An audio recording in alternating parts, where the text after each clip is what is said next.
আসসালামু আলাইকুম। ওয়ালাইকুম আসসালাম। জি, কে বলছেন বোন? ভাই আমি নীলা বলছি। নীলা? কোথা থেকে বলছেন? জি। কোথা থেকে বলছেন? বাসা কোথায় আপনার? বাসা মাগুরা। মাগুরাতে? জি জি। ও আচ্ছা আচ্ছা। তো এই প্রতিবেদনে আসার আসলে উদ্দেশ্য কি আপনার? উদ্দেশ্যটা হইলো ভালো একটা মনের মানুষের জন্য বিয়ার সাথে বসবো, একটা থাক বা বিয়া না করো, যদি দেখাশোনা করে দুইটা ডাল ভাত নামাজ কালাম পড়ো, এরকম একটা মানুষ পেলে বিয়ে আসবে। আচ্ছা আচ্ছা। কতদূর পর্যন্ত পড়াশোনা করছেন? পড়াশোনা বেশি করতে পারিনি, 5 পর্যন্ত পড়ছি। ও, বুঝতে পেরেছি। তো বাসায় কে কে আছেন আপনার?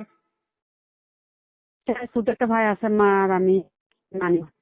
যাক, প্রিয় দর্শক, আপনারা শুনছেন এবং দেখছেন নীলা আক্তার।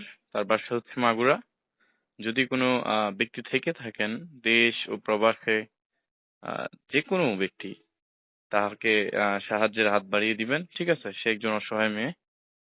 আর কিছু বলতে চান নীলা আপনি মিডিয়াতে? ঠিক আছে ভাই, ঠিক আছে, ঠিক আমি আছে, কিছু বলছি। তাহলে ভালো থাকবেন। হ্যাঁ, আসসালামু আলাইকুম।